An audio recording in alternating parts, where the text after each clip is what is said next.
Singularity. My name is Nicola, and you're watching Singularity FM, the place where we interview the future. If you guys enjoy this podcast, you can show your support by either writing a brief review on iTunes or by simply becoming a patron via interviewthefuture.com. You see, guys, there are two people who have influenced me more than anyone else to switch to a plant-based diet. The first person was Professor Peter Singer, who put the idea in my head probably 22 years ago when I was first starting to read Introduction to Philosophy as a young undergraduate student.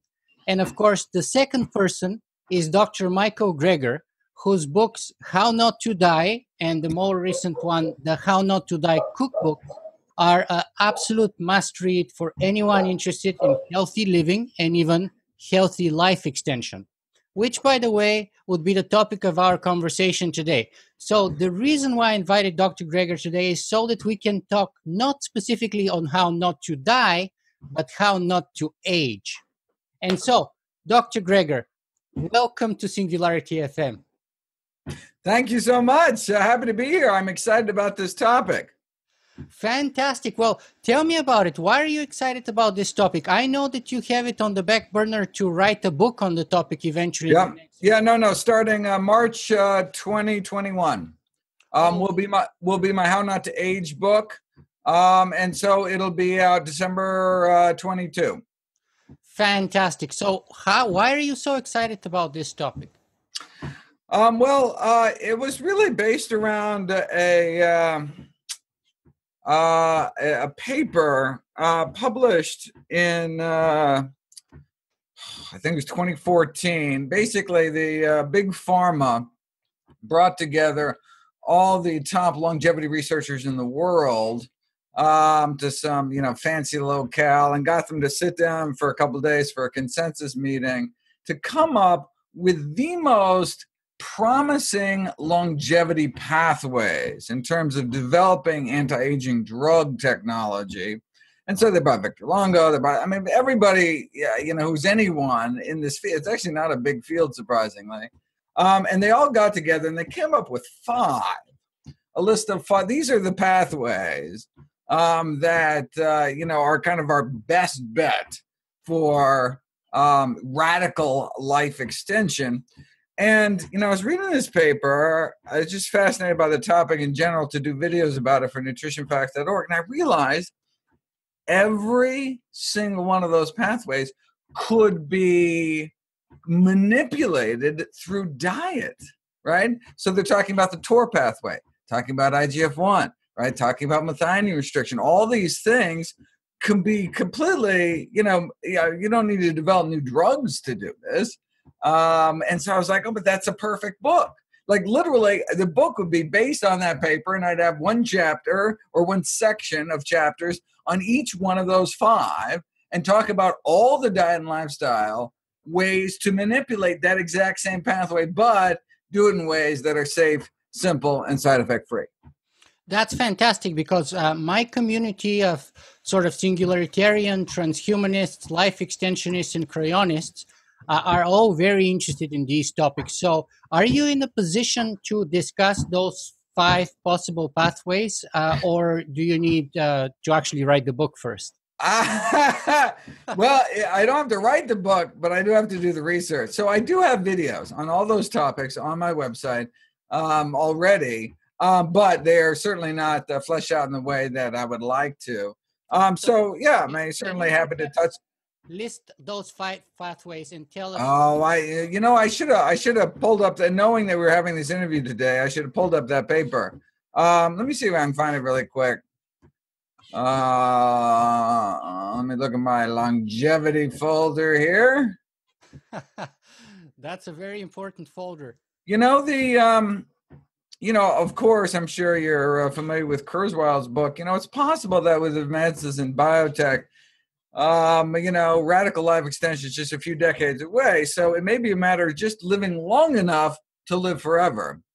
And so either way, eating healthy, right, is our best bet to live a long, healthy life. So How Not to Die, the book that's already out, All proceeds I receive go to charity. I'm not plugging the book for personal gain, but I want people to be healthier, live longer. So, I mean, just staving off chronic disease until we have the technology to, add a year every year, and then we're all set. But let me find that paper. But speaking in the meantime about staving off, unhealthy disease for possible and having as long as possible healthy lifespan. Yesterday or a couple of days ago, I saw one of those longevity researchers on LinkedIn posted a picture of a dinner with a bunch of his colleagues, and they were all having sort of like something between meat tartare and maybe meat fondue. And then my comment underneath was like, well, we have, undoubtable like medical scientific evidence that shows that meat eating decreases healthy lifespan. Right. So that's the first step where we should begin making. That's funny. And his response was something to the effect of, we need fundamental changes, not some marginal improvement. Well, in the meanwhile, right? Oh, look, if we have the answer already, well, then, hand it over. If you don't, you got to live long enough and healthy enough until that happens. I mean, unless we're sure it's going to be in the next few months and we can cram all the crap in our mouths we want, right? I mean, it's like a longevity researcher not wearing a seatbelt. It's like, what? Right? I mean, that's just crazy. Anyway, so I have my longevity folder open. It's got 851 papers, and this is before the book. This is just what I've collected just to do videos about, and so it's going to be hopeless to find this one particular paper. Let me roll back the tape a little bit and sort of see if I can run you through sort of my plan of our conversation, and then of course we're going to chase and have the free form of as any good conversation has, which I'm enjoying tremendously already. And by the way, I agree completely. My response was going to be, so why don't we just start smoking then? And why with trans fats in the meantime and ignore every single common sense idea or scientific evidence for healthy lifestyle? Unbelievable. Yeah, no, that's a perfect answer. Yeah. So tell me about a little bit. Let's roll the tape back and ask you this. For those of our viewers and listeners who perhaps may not know who Dr. Michael Greger is, who is Michael Greger? I'm a lifestyle medicine physician who started a website, nutritionfacts.org, to offer free daily videos on the latest in evidence-based nutrition. Everything on the website is free, no ads, no corporate sponsorship, strictly non-commercial, not selling anything, just put it up as a public service, as a labor of love. But there's about 1,500 videos on there now covering every aspect of healthy living. New videos and articles uploaded every day. We exist just basically kind of on a Wikipedia model where everything's free, but if people appreciate all the work our research team does, then if we reach so many millions of people that have 1,000 kicks in a few bucks, we're totally fine and set. And excited to share this knowledge on basically the good news. So if I were to ask you to finish your sentence. Oh, I was just going to say, I mean, the bottom line is that we have tremendous power over our health, destiny, and longevity. The vast majority of premature death and disability is already preventable with a plant-based diet and other healthy lifestyle behaviors. Fantastic. And I'm a complete believer in that. But let me ask you about one other interesting sort of feature of your biography, because I know that there are a lot of math geeks in my audience, a lot of them. And I know you used to be a math geek yourself. How did you know that? Well, I do my homework. All right. Well, good job, because I don't think that's ever come up. But yes, indeed. I do my homework. So how did you fall in love with medicine and nutrition or math? And which one was the first love? Oh, my God. Ideally, all three should pretty much be the same thing. I've always loved the sciences. In undergrad, I tried to get away with taking as few humanities and social sciences courses as possible to complete a biophysics major. But it's funny. I loved math. I was good at math. I played with math. I would, my recreation would be, math puzzles. And I think you were obsessed with math at some point. Yes, I was obsessed with math. Fine. Well, yeah, no, the 4-4s game. No. Where you try to create integers with 4-4s and common mathematical symbols. So 16 is 4 plus 4 plus 4 plus 4. It's in. And so how many numbers can you make with 4-4s and common mathematical symbol? And so I got up to like 19,000, something like that. Wow.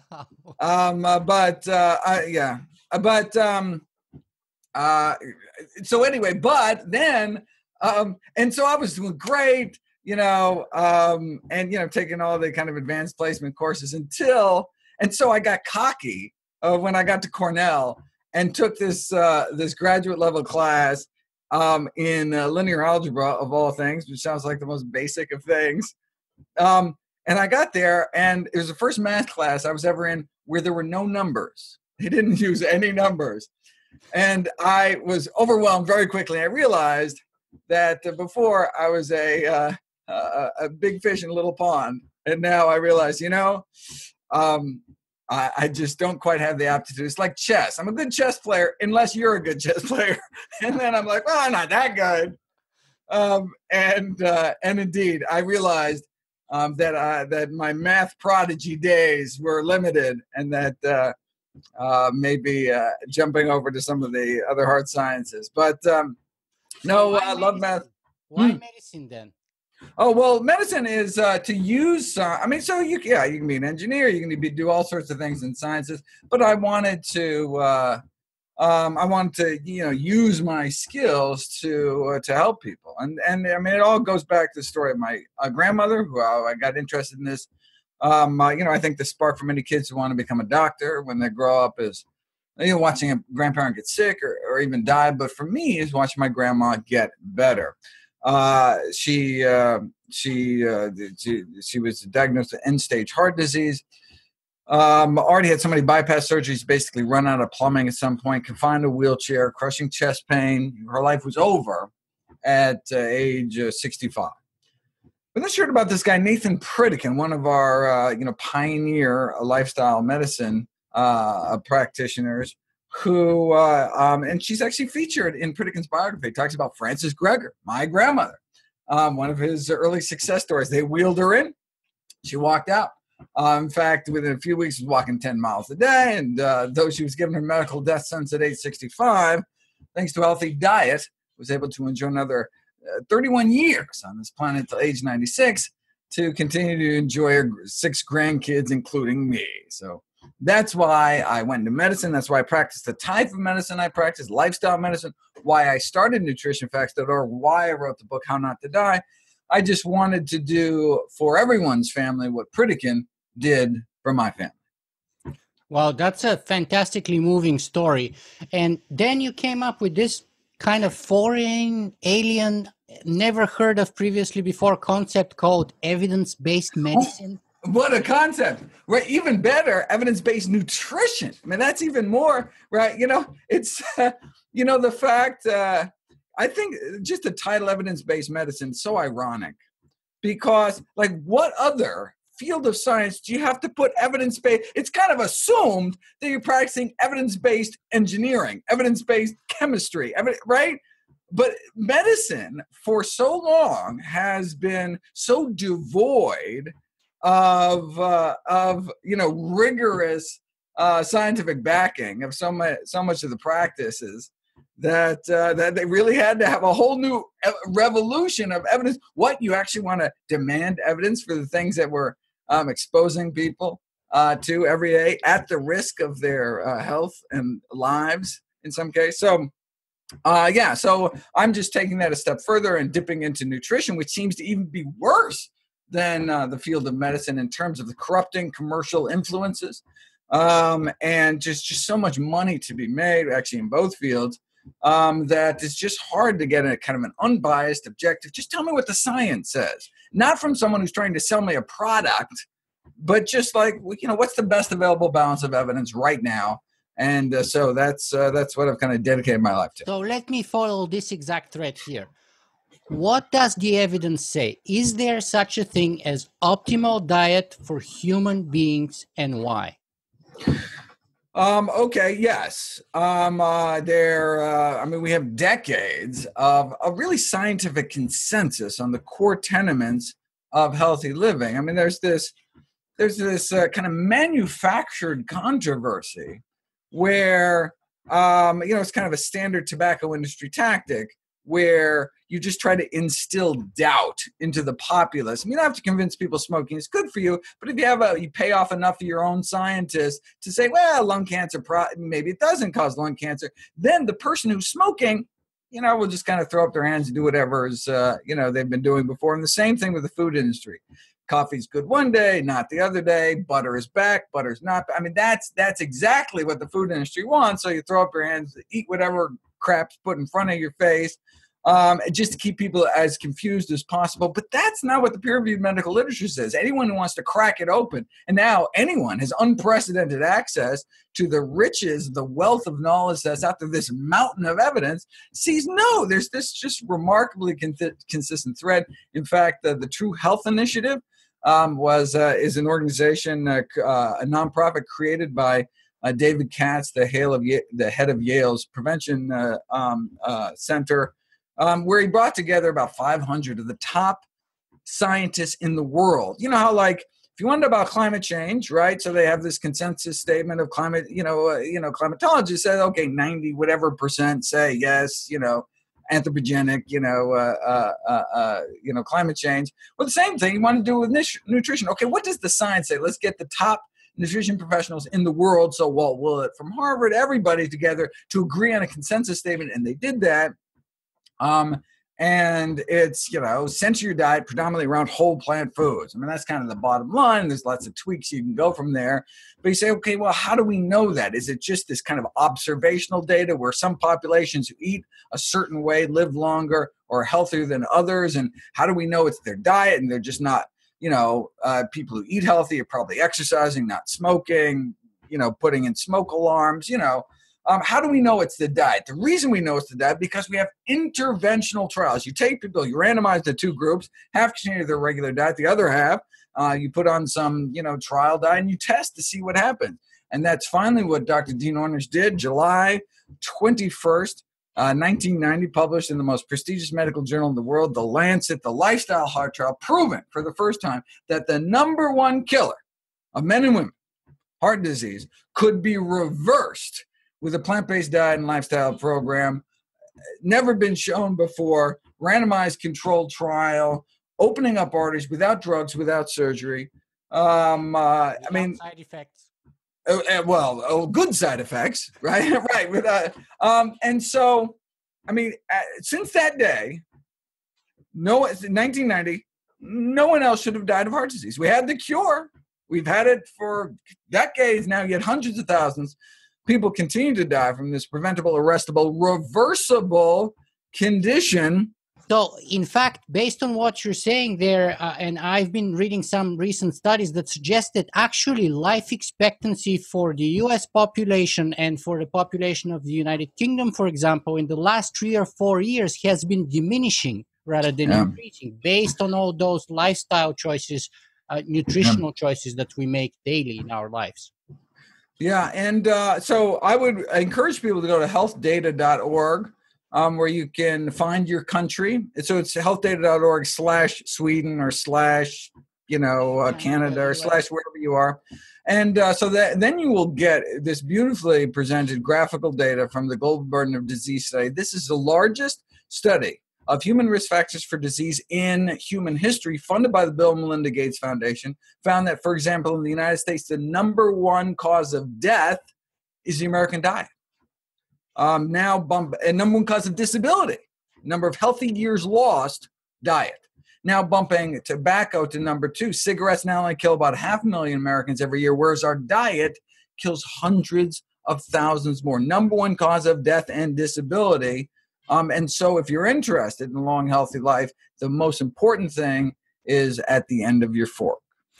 Dr. Greger, we're kind of very quickly making ahead here with the time, so I'm trying to push forward because I have so many questions and I've been looking forward to this conversation with you for so many years. So let me ask you this. What do you say to people who I meet everywhere all the time? And I tell them, look, I've been vegan for 2 years and 2 months now, and it's the best thing I ever done for myself. And people tell me, well, I tried that for 2 weeks or I tried that for 4 weeks and it doesn't work for me.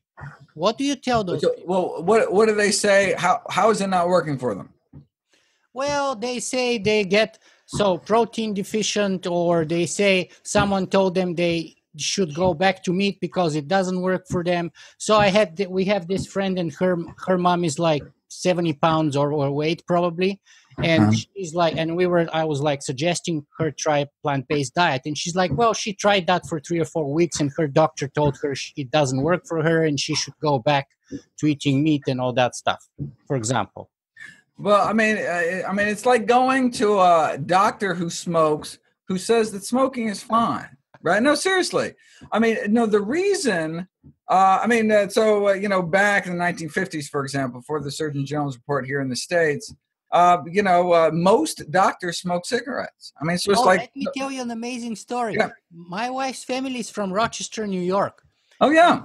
When her grandma had her mom, in the 1950s, she gained a lot of weight, and she went to the doctor, and the doctor prescribed her cigarettes so that she lose weight.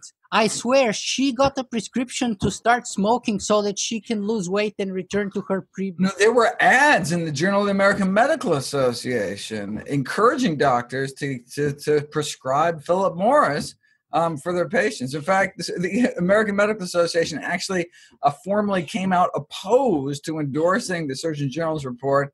Could it have been because they were just handed a $10 million check from the tobacco industry? Maybe.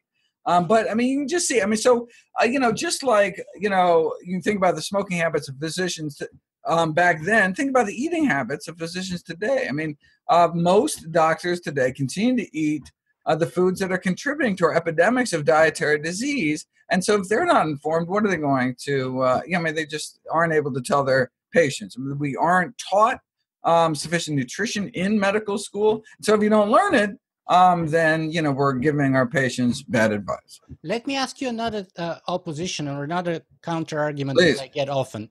People tell me, look, I'm very active. I exercise a lot. So maybe I eat, fatty meat and bacon and eggs for breakfast, but I burn it all in the gym. And they're visibly not overweight. Right. Oh, yeah. I mean, the goal is not to fit into a skinnier coffin. Right? You can lose all the weight you want, right? You want to lose weight? Tuberculosis, AIDS, chemotherapy, cholera, a good cocaine habit, right? There's lots of ways to lose weight. The question is, what is it doing to your body? And by eating bacon and eggs every day, you're ravaging your endothelium, the inner lining of your arteries, setting yourself up for heart disease, strokes. These are some of the leading killers. And so, depends on what your goals are, but it's possible to actually be healthy and slim and live long all at the same time with the right diet. So is nutrition then more important than exercise?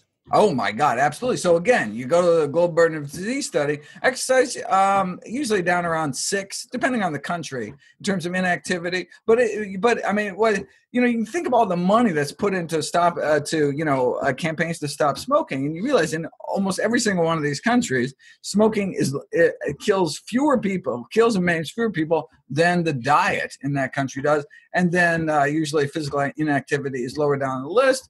But as you can see, me being on my treadmill right now, physical activity is important. And I recommend 90 minutes of moderate exercise every day, 7 days a week, or 45 minutes of vigorous exercise. And why? And that's actually based on the longevity data. And so, just like in nutrition, where they kind of soft pedal the message, and say, well, we can't tell people the truth because we want to make it kind of doable. We don't want to intimidate people. We want to make kind of achievable goals. So, the current recommendations are like 30 minutes exercise, like most days a week, something like that, 20 minutes. But if you look at the data, for example, the walking data, which is probably the largest, yes, it's true. I mean, people that walk 15 minutes a day live longer than people that don't walk any. So even a little bit, every little bit helps. Okay, but people that walk for 30 minutes a day on average live longer than on average than those walking 15. Same thing with 45 over 30 and 60 over 45. And it maxes out at 90 minutes. So people that walk for 90 minutes a day on average live longer than people who walk for 60 minutes a day. And is it possible people walking even longer do even better? We don't know, because they couldn't find a large enough cohort of people that actually walk more than 90 minutes a day. And so it's possible it gets even better. We don't know. But currently, the best available balance of evidence suggests 90 is best. And so that should be the recommendation. Doesn't mean everybody has to do it, but you should at least know the science says, more is better. But every little bit helps, and the more you can do. And the same thing with diet, right? It's not all or nothing, not black or white. Anything we can do to move towards eating healthier. It doesn't matter what you do on your birthday or holidays, special occasions. It's the day-to-day stuff that really builds up. Our body has a remarkable capacity to bounce back from sporadic insults, but you can't be, poking yourself with a fork 3 times a day. Dr. Greger, we're in the last 5 minutes of our interview here, because I know you're very busy and you're lining up many of them. Let me just ask you a few quick questions here in the end.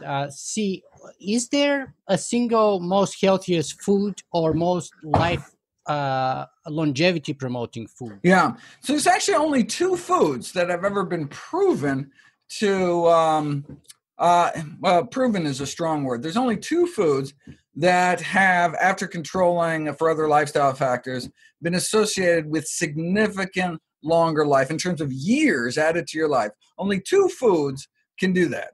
So far, I mean, there may very well be other foods that just haven't been tested. Number 1 is nuts. We learned that from the Adventist studies. You compare people very similar, right? These are a bunch of Adventists. They don't smoke. They eat lots of fruits and vegetables, very healthy people. And so you compare, and vegetarians, and you compare those same lifestyle characteristics, nuts versus no nuts, both vegetarian, both don't smoke, blah, blah, blah, blah, blah. On down the list, both, not obese. And the nut eaters live 2 years longer.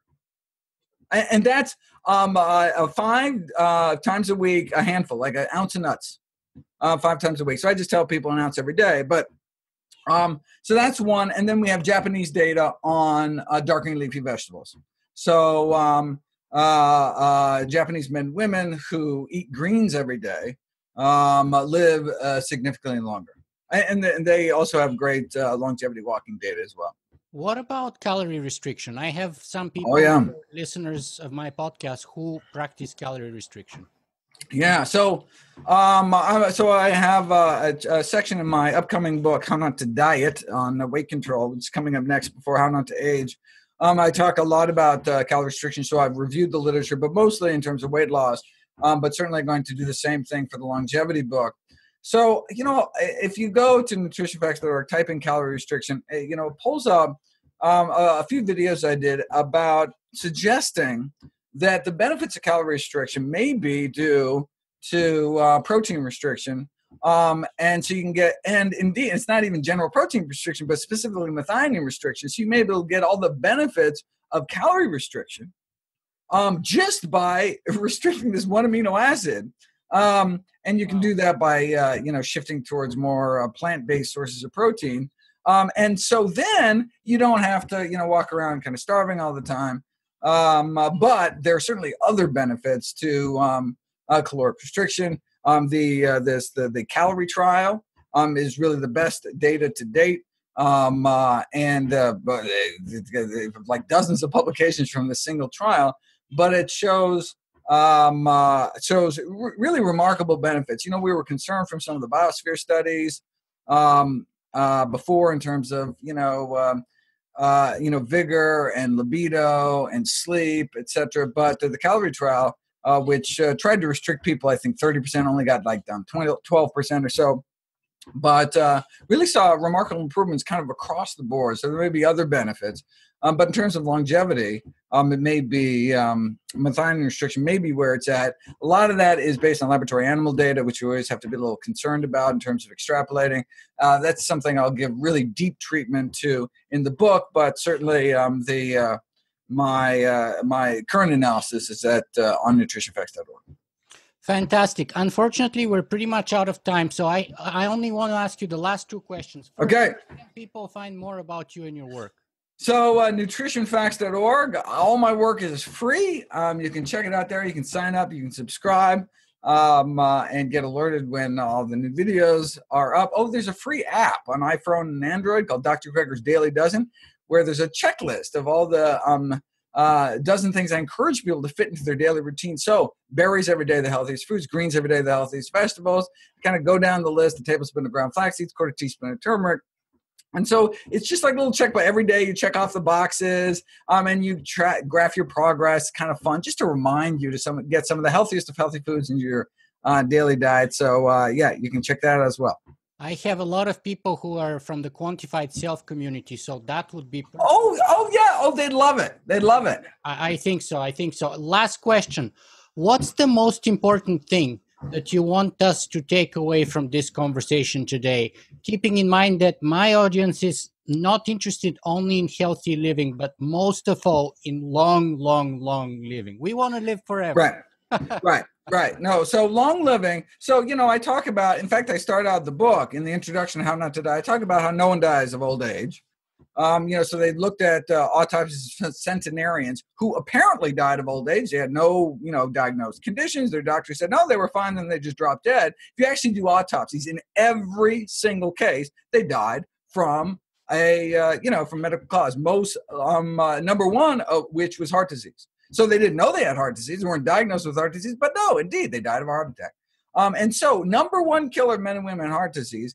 And if that's all a plant-based diet could do, reverse the number one killer of men and women, shouldn't that kind of be the default diet until proven otherwise? And the fact that it can also be so effective in preventing, arresting, reversing other leading killers, like type 2 diabetes and high blood pressure, would seem to make the case for plant-based eating simply overwhelming.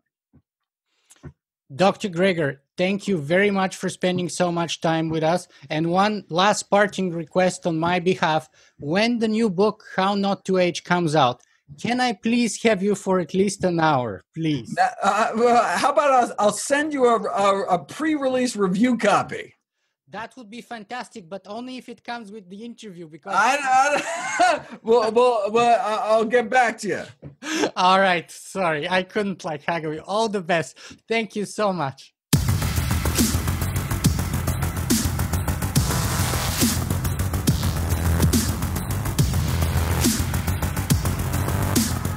If you guys enjoy this show, you can help me make it better in a couple of ways. You can go and write a review on iTunes, or you can simply make a donation.